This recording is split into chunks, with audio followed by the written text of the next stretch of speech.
and KTRS Radio. Hi, McGraw. Hi. I really have learned a lot from this show, and that's why I listen to you, because you break things down to better understand it. Oh, thank you. We've used things like, we've soiled his reputation, we've humiliated him.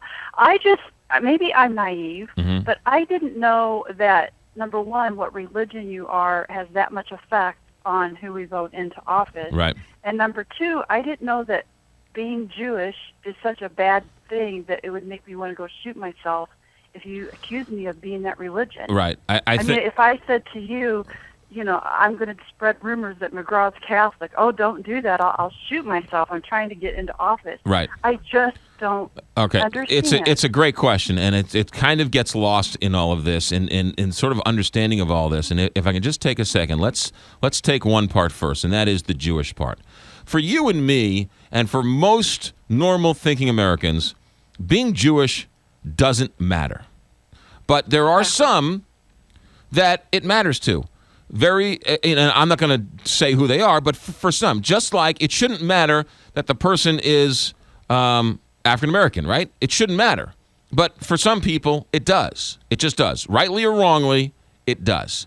And so when Obama was running for president, and there was almost all of a sudden people are saying Obama's a Muslim, right? It was factually incorrect, and it was a nudge, nudge, wink, wink. It shouldn't matter if you're a Muslim. If you have the right ideas and whatever, and people vote for you, it shouldn't matter that you're a Muslim, because there are Muslims who are elected to Congress.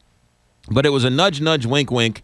He's Muslim, therefore he's a terrorist, therefore we shouldn't vote for him. It was factually incorrect because he's a Christian. So the idea is to tell people, the right people, in the right circumstances, in the right communities, that he's Jewish, so therefore they'd be more apt to vote for the Christian a la Catherine Hanaway. Does that make sense?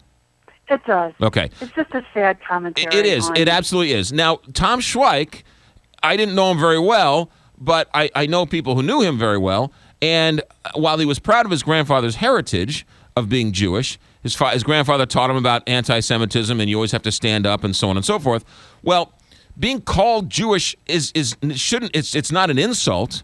However, it is if someone's spreading lies about you to hurt your campaign going forward. So they're using your grandfather's religion against you to better themselves.